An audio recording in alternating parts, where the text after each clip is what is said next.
Hi, Sarah. Welcome to the HMO podcast. Hi, Andy. Nice to see you. Thanks for having me on. It's an absolute pleasure. Now, I have been trying to get you on the show for quite some time, and you're a very, very busy lady. But I'm really excited to have you here because you love your HMOs, I know that, and you've got your finger in a few pies, and some of the stuff that you're doing in and outside of HMOs is really, really incredible. I follow you on Instagram and social media, and your stuff's fantastic. So I'm really looking forward to getting to know you a little bit better today and sharing your story and everything that you're doing with our audience of the HMO podcast. So could you kick us off, Sarah, by telling us about yourself? Who is Sarah? Right. Wow. What an intro. Sarah, I started out in property quite young. I've always been a property fanatic and also a personal development fanatic. And I think the two go hand in hand. In terms of business, I think you've got to constantly be thinking about personal development. But property-wise, I started out when I was 20 with my first property development. And I bought it, lived in it, did it up on the evenings and weekends, and went on to sell it for a nice little profit and kept doing it and gradually progressing. So the next one was a bit bigger, a bit more challenging. Um, and and up to 2010 was doing property in that way. And then in 2010, I got some property education and learned to do property differently and went into property full time and left the day job. So property has always been my life. So that's who Sarah is, property. What was the day job, Sarah, before kind of the property stuff? Okay, I'm a bit of a geek. So when I go into something, I want to immerse myself into it entirely and I want to learn it inside out. So when I decided to go into property, I went into property in the day job as well. So I went into resale. So started a job in an estate agency as a sales negotiator and did that for a year and got an MVQ in residential sales and then moved to lettings. So moved into lettings for a couple of years and basically worked full time in a little satellite branch of Hunters, which was like a country branch, so letting out cottages and farmhouses and things, which was fantastic. There was just myself and another part timer, and then the manager who popped in because she ran a few branches, and then moved to new home sales. So got quite a wide range of experience doing the day job as well as doing the properties in the evenings and weekends.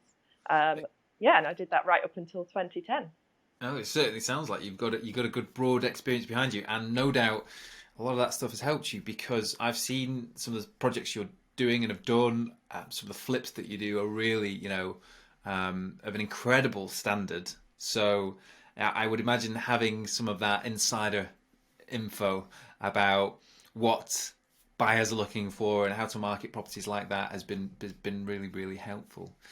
Um, but of course, we are the HMO podcast, so we are really interested in knowing about what it is you do in HMOs and why you like HMOs. So, first of all, could you give us a bit of a broad understanding of what your HMO business or parts of your portfolio currently look like, where you're investing, the sorts of projects that you invest in?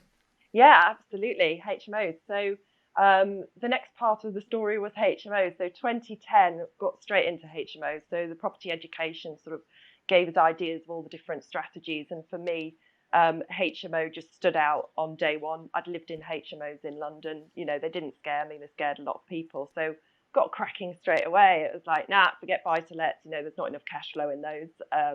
One HMO, a lot more cash flow, one boiler, one roof. It just made so much sense to me. So got straight into HMOs and got the first one in York actually. So that was a student HMO. And then almost immediately after that, within a couple of months, started with professional HMOs in Hull. So I looked at Manchester, researched Manchester, was ready to invest in Manchester. And then I went on another property course, and there was a guy there saying, "Oh, what about Hull? Have you considered Hull?"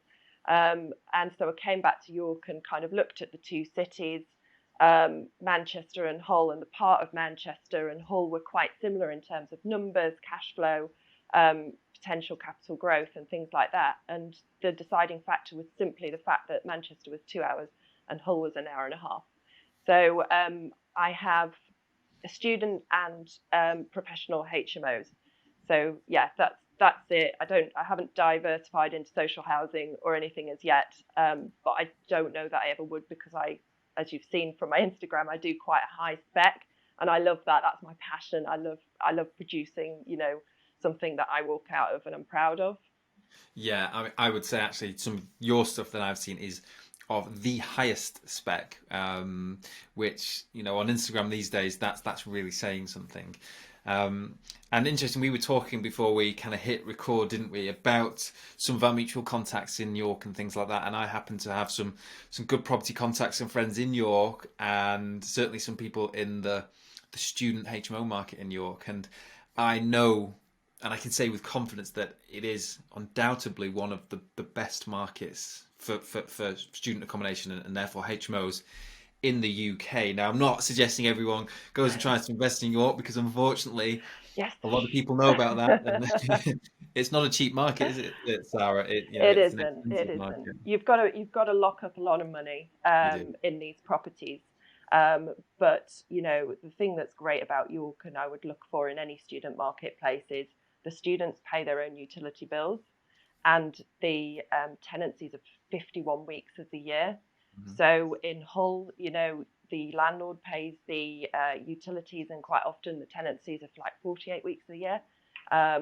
So for me, if you can find a student location where they pay the bills and you can get 51 weeks of the year fully let, then it's probably going to be a pretty passive, pretty good bet. And then, yeah, obviously York's capital growth as well. That's really good. So always look for that. Yeah, York has performed incredibly well, hasn't it? But I want to highlight something you've just said there, because I think it's really, really important.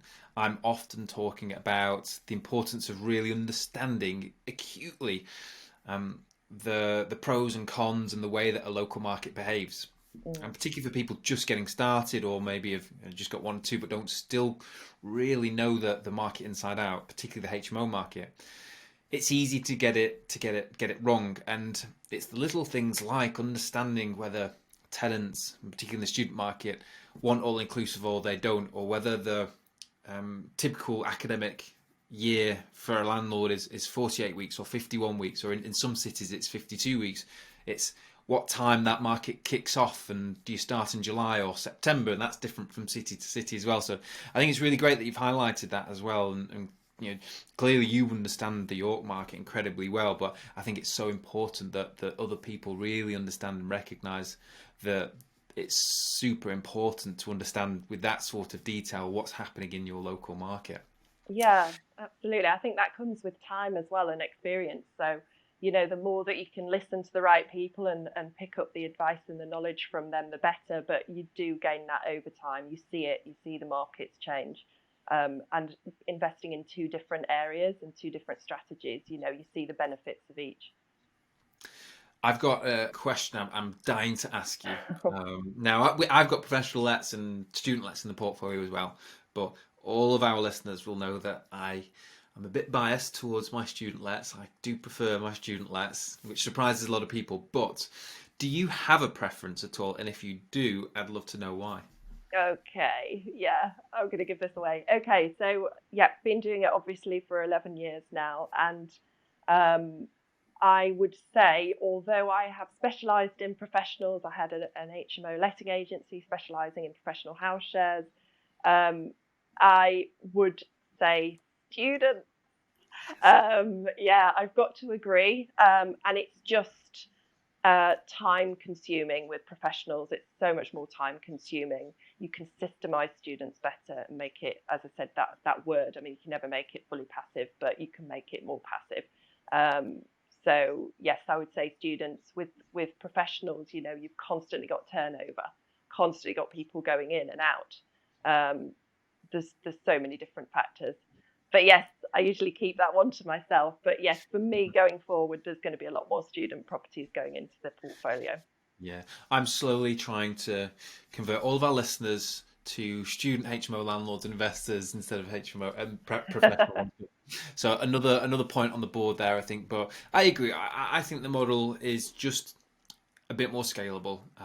It's a bit Yeah. more manageable, and once you've got a few HMOs in your portfolio, management of those does become the biggest consideration, far more important than trying to buy the next ones. Keeping those ones working, and you can just condense so much of your effort, can't you, with student HMOs because of that 51-week cycle, because they're all on the same tenancy, because you can get guarantors for everybody without anybody questioning it. It just gives you so much more confidence and allows you to just plan and organise so much better.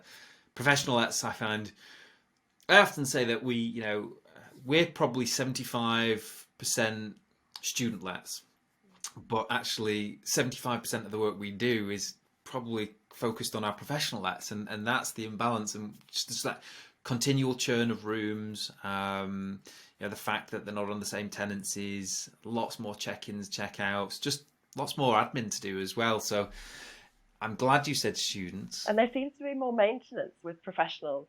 I don't know why that is.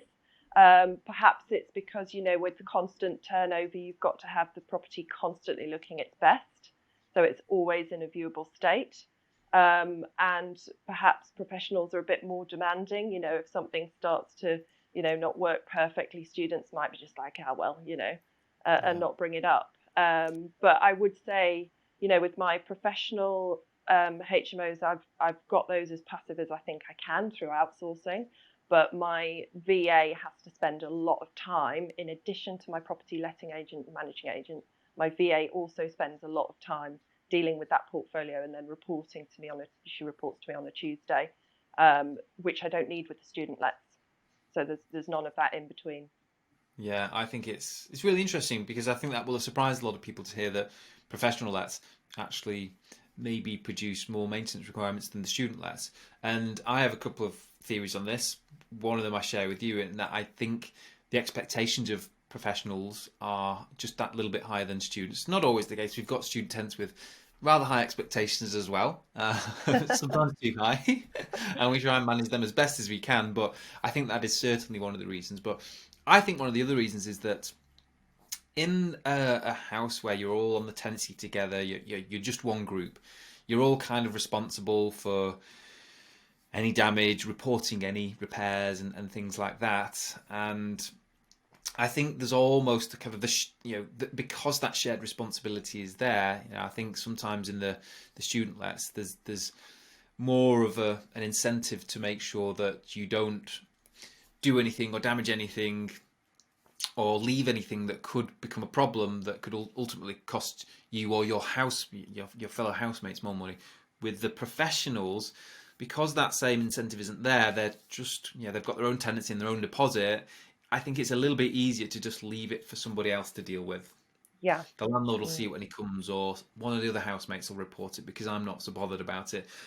It's very difficult to know, but I over the years that we've been doing it, I think that is possibly one of the reasons. Well, they've got to look after the communal areas, haven't they, on a whole house tenancy? So the communal areas are their responsibility entirely. Whereas with professionals, they know that I've got a cleaner going in and sort of looking after that. So I think you're right. Yeah. Yeah, Exactly. absolutely. So we're going to talk about an incredible case study of yours today. I'm looking forward to talking about it. But before we do, I want to talk about the numbers. Now, interestingly, and all of our listeners will know, I like to get all of the juicy details out of our guests on their case studies because I like the context and I'm just nosy. But you said, Andy, I'd rather not share the numbers, and I said that's not a problem at all. But I was really interested in understanding why. I don't think there's any reasons, and I know why. But I thought it would make a really good conversation to discuss because I think certainly in this industry, and I've experienced it with business partners as well. I think there are people who sit on one side of the fence and others who sit on the other side of the fence. Now, I've always been quite open in sharing them. We've done some projects with good numbers. We've done some projects with not so good numbers. And I've always felt like, as an investment group, which was primarily what we are, we probably needed to share our some of the information to attract further clients and investment, and it generally worked quite well. But I wasn't able to prize the numbers out of you, so I'm just interested to know, Sarah, why that is. What is it about the numbers that you like to keep to yourself? And I'm pretty sure I know the answer to this, but I thought it would make a good conversation. Perhaps it's just because I'm quite British. I don't talk about money. No, I just I feel it's something that isn't necessary for people to know how much I'm earning. Mm-hmm. I don't think you walk into any other business and want to know, how much profit people are making and Mm-hmm. how much, sort of cash flow they're making, so to speak. Mm-hmm. So for me, I don't think it's necessary. I think I can add a lot of value without providing those numbers. I also think that, you've got to be cautious and you've got to be aware of, there's good people in the world who will take it well, and there's also bad people in the world, or people who won't take it well. And perhaps, then, you might need to be more concerned about security and those kind of things. And Mm-hmm. I've learned this from other people who have had incidences where they've been very public about how much money they've earned, and Mm-hmm. then they've ended up with having to up their security around their home because they've had attempted break-ins. And Really. yeah, so there's actually a lot of reasons behind it, but I think primarily it's that I don't think it's 100% necessary to talk about, how much money I'm earning. Mm. It's a really balanced response, and it is. You're right. It is really funny that we don't talk about money, in many scenarios as British people, but then I think in property and I suspect it's fueled by the idea of trying to raise private funds and investment and things like that. But people are often quite public about it, and I do see stuff as well that I think, is that accurate? And I do see some stuff that kind of doesn't quite add up. And you look at the numbers and think that yield can't quite be right. If that was the purchase price and that was the refurb cost. But it's just really interesting to hear other people's opinions. And of course, we're all in business as well, and we have to remember that there's a lot of competition in the market. There's a lot of people trying to buy the sorts of properties that we're potentially trying to buy. There's a lot of people trying to work with other investors and things like that as well. So, I think there are a number of reasons. I think people as well could be misguided by the amount. If you say, okay, I'm making £1,000, £1,500 cash flow each month out of this, it's how you then say, oh, it's this is passive income. But actually, there's a lot more to come out of that. There's a lot of hard work that goes into it. So I think people need to be aware of the full scenario and the full situation, how much effort goes into that, and that there are actually other things, costs on top of that. You've got your accountancy costs, you've got your bookkeeping costs, you've got your VA costs. All of those costs on top of that £1,000 to £1,500 cash flow then brings it down a lot more. So it's about Absolutely. being realistic on that as well, I think. Yeah, and of course there's the decade of work that's gone into Yeah.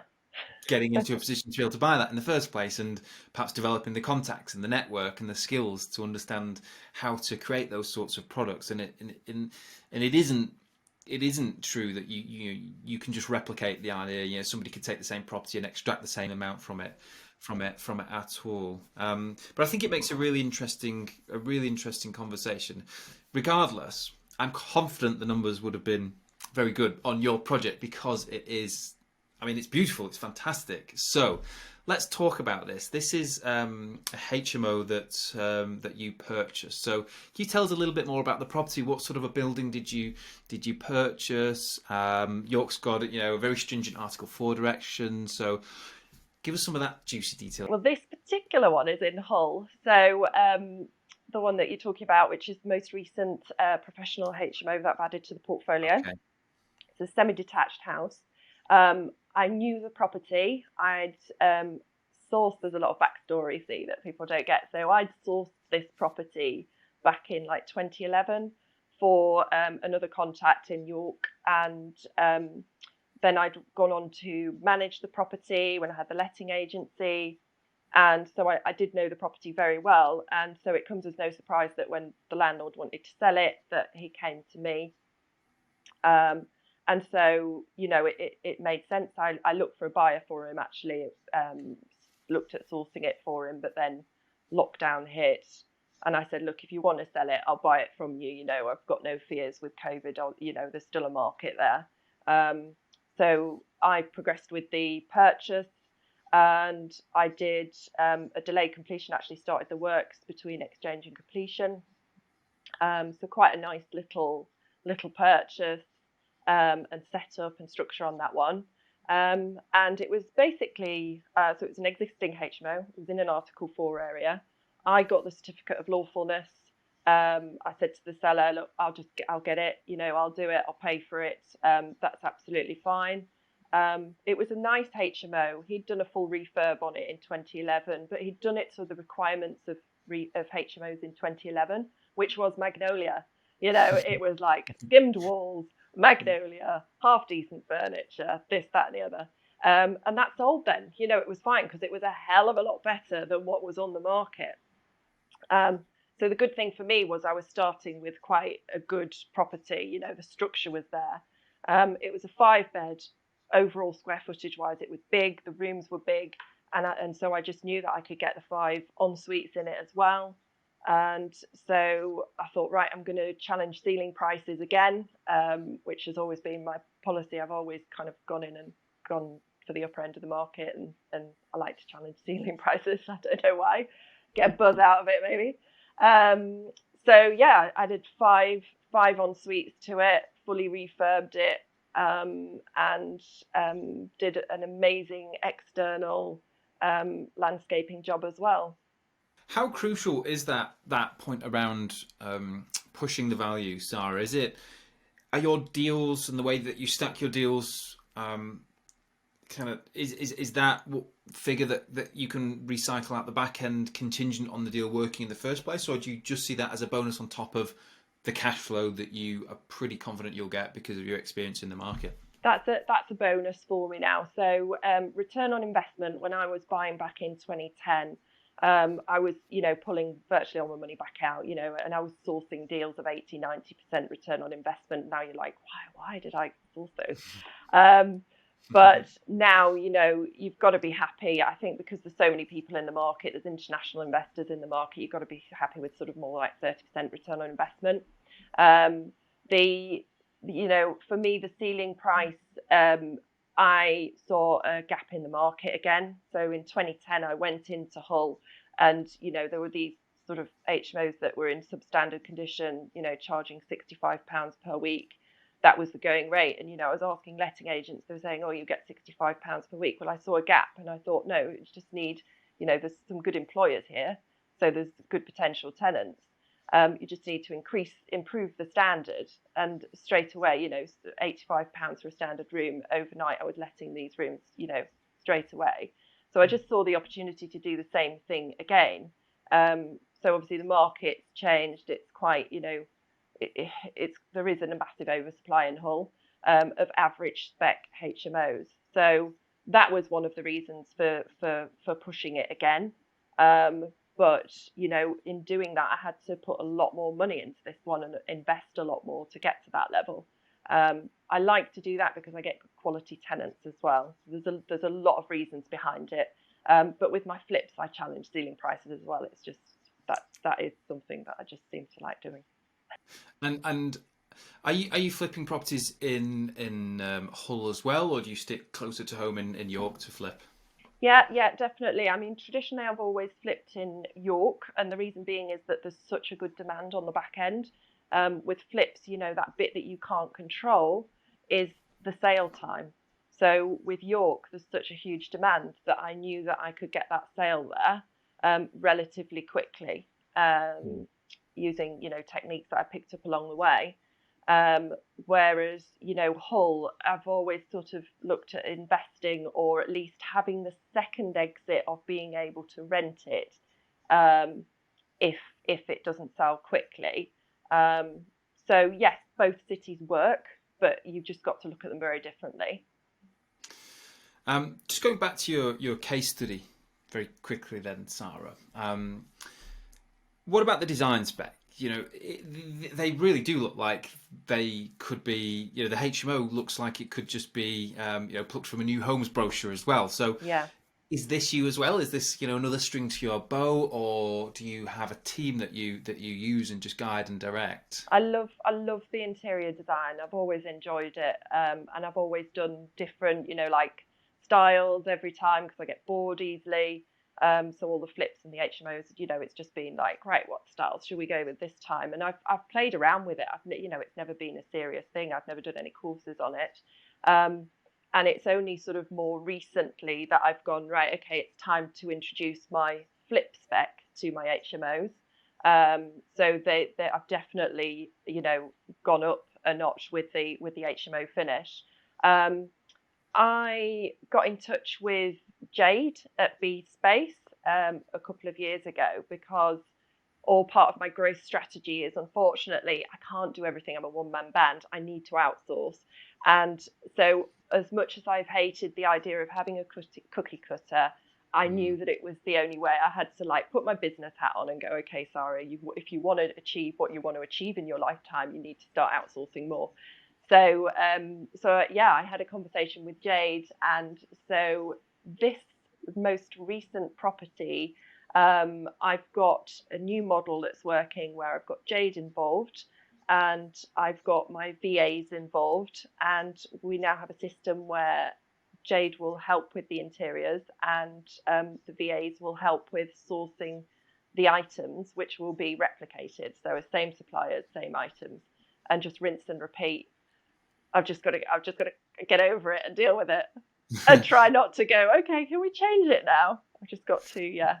Well, I mean, it certainly looks like it's working. There's no doubt about that. But I think it's really important in business, full stop, to be able to systemize pretty much everything that we do. Otherwise, every time we're having to come, start from scratch, do it again. And when you're moving quickly and you're trying to buy more properties and you're managing staff and putting fires out, which is all part of being a business owner, isn't it? Yeah, It only gets more challenging. So yeah. it's really great to hear you talk about that. And even though that's a real passion of yours, putting systems in place and compromising to some extent to make sure that it works well for your business. I've got to be out there negotiating the deals, and dealing with potential new investors, and speaking with existing investors. And I think that's where my time is best spent. So yeah, I've shifted my focus on that front. That brings me on nicely to a question that I want to ask you. You've got a wealth of experience in this, and actually across different strategies in property as well. A lot of our listeners on the podcast are just perhaps in the earlier stages of kind of building their HMO portfolio. We know lots of our listeners are, perhaps business owners or have professional jobs and have savings and want to invest. Some people are starting, a little bit earlier on, and they're in the process of saving and figuring out solutions to raise capital to do it. But what advice would you give to anybody looking to seriously get into investing in HMOs, Sara? Yeah, I think realistically, you've got to, if you've got your own pot of cash, I think you get into it, you do your first one with your own cash or with family cash, and you prove the model, in terms of, sort of looking at investment, if that's the route that they're wanting to go down, of getting outside investment for the properties. Um, the I suppose the biggest thing to say is to know the regs. I would say that I've seen a lot of people fall down on that. So you need to learn the regs inside out and not rely upon other people to know them for you, not rely upon a builder, not rely upon a letting agent, because the chances are, they're only human. They might not get them 100% right. And I've seen people, develop properties out with the builder's knowledge. The builder said, yeah, let's do this, do this, do this. And then actually the HMO licensing officers come in afterwards and gone, no, you need to do this, this, and this. And so, they've kind of finished their development and spent their budget, and then they've got to go back on that. So that one I would say is know the regs inside out. There's in terms of amenity standards, fire regs, those would be key. And obviously we've talked about Article 4, so hopefully people understand Article 4, but that would be another thing that's important to know as well. I think once you know that and you know those things, then you'll have the confidence to move forward with HMO, because everything else about it is, it's just a simple property strategy. And that would be the only difference and the only challenge, I would say. Location, I would say, is an important one. I've seen a lot of people buy in the wrong areas. So when I had the letting agency in Hull and I was seeing sourcing agents coming in from outside of the area and selling these properties in areas that I knew would not let to professionals. And so these people would end up with these properties, particularly international investors, that that they then couldn't let, which is heartbreaking for me. I can't, it's awful. So for me, whenever I would find somebody a property, it was always something I would own myself in an area I would own myself. So location is key. Don't just take the sourcing agent's word for it. Don't take estate agent's word for it. Speak to letting agents who specialise in HMOs. So 100% do your area research. Don't rush into it because it's impossible to move a house. You can change a house and you can make it work in the right location. So location would be important. And in terms of ongoing, I guess another thing that I have learned along the way is always make sure that your rooms are presentable. So if you're doing professional lets, over time, as there's more and more competition, you want to make sure that you'll stand out from the crowd. So I'd say in order to reduce your voids, make sure that yours are memorable and letting first. I would always say just make sure that you stage those rooms. Make sure you've got amazing marketing materials, professional photos. You only have to do those once and you can reuse them time and time again. I'm now doing videos as well. And then, yes, staging the rooms is so important because it's all very well and good, it looking beautiful on these professional photos. But the moment the potential tenant walks into the room and it's just a mattress on a bed, it just doesn't inspire them and it doesn't feel homely. So I would say ongoing wise, that would be another one. But honestly, I could reel off a million things. I think, writing a book would be an option here. Maybe that is something you should think about doing. So that's some great answers there, and I couldn't agree more with all of that. I've got something interesting to share, actually. I know somebody who invested in Hull in a property, and just on the point of really understanding the regs, they'd come to me after they'd bought a property, after they'd done the work to the property and were having some problems with it. And what they'd done, unfortunately, was develop an incredible property with en-suites, and it was in a location that wasn't going to suit students in Hull. So it was set up really for professionals. But unfortunately, what they'd failed to do was check the difference in the amenity standards between cohesive living and non-cohesive living. And when the licence team came round to sign it off for the licence, they measured all the rooms, and unfortunately, because they'd put in en-suites in the rooms, even though it was an incredible spec, they had the en-suites, the floor space in each bedroom wasn't sufficient enough. So they refused the licence, and this person had to take out all of the en-suites just to get the bedroom size back that they needed. So it would have worked, it would have ticked the amenity box for cohesive living for student HMO, but didn't meet the standards for non-cohesive living. And that is a devastating mistake, such an expensive mistake, and so easy to avoid if you just spend the time really researching what it is that you need to do. But of course, you have to know that you need to do that in the first place. I'd say don't be afraid to challenge the licensing officers as well. I have had a few licensing officers where this is an awful thing to say, but they didn't know the regs themselves fully. So I've actually had to bring it up with them, and then they'd gone back, spoken with their boss, and come back and said, actually, yeah, you're right. And right at the start, I didn't realise that. You learn from your mistakes. So I was putting in panel alarms at $3-4 grand a time, where I actually only needed interlinked alarms. Mm-hmm. And I was spitting feathers when I found out. So I would say always that it just supports the thing of know the regs, know them inside out, and there's multiple people at the licensing office, and I would always try to speak to the head honcho, so to speak, because they tend to know the regs inside out. And sometimes they get lost in translation when they bring new people into their team and their office. So yeah, don't be afraid to question things.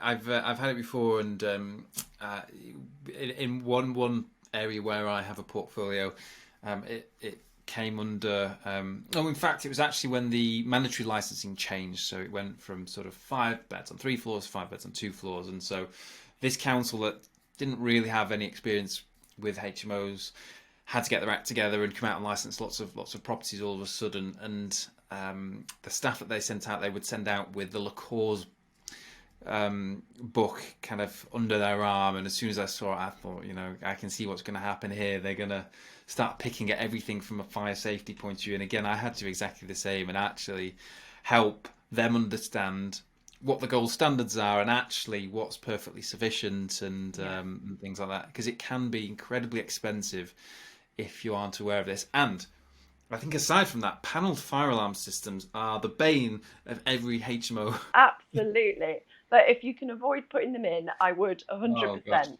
I mean, testing call points every week, and it's impossible, and then the licensing officer will say, "We'll just write it in your risk assessment that you don't feel that it's needed once a week, that you find it sufficient monthly." And it's like, okay, fine. But yeah, the panel alarms, they are a nightmare. Obviously need testing by a professional every 6 months, so the cost of them, the constant cost of them, is much higher.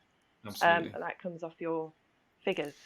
And tenants just don't know, how to manage them when they set them off by accident, which happens. Yeah. And of course, it always happens at the worst times. It happens at the weekends. It happens in the evenings. It happens at 5 o'clock in the morning. And that's where you need a property manager, Andy. See, I outsourced all that now, so I never get those calls anymore. Well, my staff will manage it in working hours, but I still like to have an out of hours policy. I still feel a certain responsibility, and I think it's an anxiety as well of anything happening out of hours that our tenants would need us, or our buildings would need us. So I actually still carry that emergency line. Now, to be fair, it doesn't go off often. It was amazing when I gave up that phone and I knew that I just slept so much better, because you have to, when you've got that emergency phone next to the bed, you've got to always be ready to wake up for it ringing, and you've constantly got in at the back of your mind, do not, sleep so deeply that you don't hear it ringing and you miss that call. I would say that was one of the best things that I ever outsourced. So it's one thing that I don't really mind too much, and we've thought a number of times about not having an out of hours policy, and there's no obligation to have one, of course. Actually, we've got all the information in the houses, but I always think, and a lot of these houses are mine, I always think, if there was something going on at my house, I do really want to know, but I haven't burdened my staff with that yet, and I don't think they'd be too happy if I did. There was a major fail, around that I did, and anybody can learn from. So I had the same phone number for the emergency out of hours as the advert phone number. So I think I've probably still got her in my phone. I used to get occasional calls at like 1 o'clock in the morning. Didn't recognise the mobile number. It was just a mobile number, nobody's name. But you're thinking, well, if there's a fire, they've run out without their phone, you've got to answer it. Hello. Oh yeah, love, I'm just looking for a room. And I'm like, what are you thinking at 1 o'clock in the morning? Okay, if you're a shift worker, it's fine, but seriously, ringing me at 1 o'clock in the morning. So I learned from that mistake, and I then saved these people in my phone with certain little things to remind me of who they were. I once had Virgin Media, who supply lots of our broadband accounts, but when they like to set our new services up, they give us lots of phone calls and reminders and tell us and ask for customer feedback. And I've had Virgin Media coming through on our emergency out of hours number, and you have to choose an option, to leave a message, or if it's an emergency, press this button.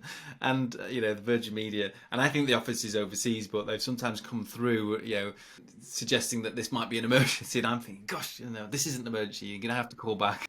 These are all the little bits that I think, a part and parcel of building HMO portfolios, and In an Yeah, ideal world, you get rid of everything completely, but I think yeah, there's a fair balance you can strike, uh, and that's yeah, I think that that's part of the process of building any business, but particularly with HMO. So I think it's great that we're absolutely. talking about some of this stuff, and um, it's nice that we can laugh about some of this stuff as well. Oh yeah, you have to laugh or you cry. Yeah, yeah. Some of the stuff. There's been some interesting events actually with COVID. I don't know if you've found, but I found that people's mental health has obviously suffered quite a lot. So some of the things that are happening in the HMOs are very different to what I've experienced in, my entire time. So just, sort of 11 years, so 10 years, it's always been relatively straightforward issues. But then the last year, it's sort of been really, really random stuff. And it's, some of it's heartbreaking, some of Mm. it's, some of it's just shocking. And at the time, it's frightening. But then you do have to laugh about it, you Mm. do definitely have to laugh about it. I think there's some more material for your book there, Sarah. What's the what's the plan for the future, Sarah? What's the goal? Where are you going with all of this? What are your intentions, and why are you building your portfolio? Um, well, why am I building it? That's a huge one, isn't it? Dreams, goals, aspirations, um, personal satisfaction, um, to prove things to myself, I guess, that I can achieve things and I can do anything. But yeah, I have goals of what I want to have and I want to achieve. Um, so that would be why. I could go on and on about that. But in terms of the future, HMOs are always going to be it. I mean, they've been it from day one. Um, Continually having to adapt with them, but there is always going to be a market for them. I'll continue growing my HMO portfolio. That's my foundation. Um, I'm looking at bigger deals. I've been looking for multi-unit deals for some time. Not managed to secure anything yet. I keep getting outbid, but I keep reminding myself that's a good thing. um, Multi-unit deals and flips, developments, and I'm going into a new business shortly, which I'm really excited about because it's my passion, and it's online with my purpose, which I think I've probably discovered in the last couple of years, what my purpose is in life, other than being a mum. That there's more to life, and you have to look at beyond that. And I think everybody's purpose is helping other people. You just got to put your finger on exactly what that is. So yes, there's big things coming in terms of startups, new business, and that's part of the reason why the HMO portfolio is being outsourced and systemized now so well, and the sourcing of them and the adding them to the portfolio is all being systemized. Well, it all sounds very, very exciting. I'm looking forward to seeing this all unravel. For our listeners, Sarah, is there a way that they can work with you, and how can they come and find you and follow you? Yeah, absolutely. The best place for me is Instagram. It's got to be Instagram, so it's Sara Newson Property. I've also got my businesses on there as separate accounts. So there's Realm 47 on there as well, which is more of, sort of more professional, whereas the Sara Newson Property is a bit more about me, as well as property. So please do contact me through Instagram. I'm on Facebook, I'm on LinkedIn, but you can work with me in a number of ways. I mean, reach out. I consult. I obviously work with private investors, and joint venture partners. I've always done that since day dot, since the first property. And I also have relaunched my property finding business. So that is back up and running this year. And we act as either buying agent or selling agent. So I get a lot of investors coming to me to liquidate now because I've got that network there. So we can help with liquidating your portfolio. We've got a database of investors, or we can help you find the suitable property. Amazing. I'm sure lots of our listeners are going to flock to Instagram now and start bombarding you with messages. Fantastic. Sarah, it's been an absolute pleasure to have you on the podcast. You're a fountain of knowledge and kind of a real bundle of fun. We had a lot of fun chatting as well before we hit record. And I think we're going to have to try and kind of get you into the roadmap and maybe do a workshop with you, because I'm sure there's lots more great information and knowledge that we could prize from you that our members and listeners could all benefit from. But big thank you for coming and joining us on the show. Thank you. Thanks so much, Andy. It's been wonderful. And you'll be pleased to know it's my first podcast. So you are the first person to get me on a podcast. So well done you. But no, it's been wonderful. And yeah, I would be very keen to help other people with the workshop.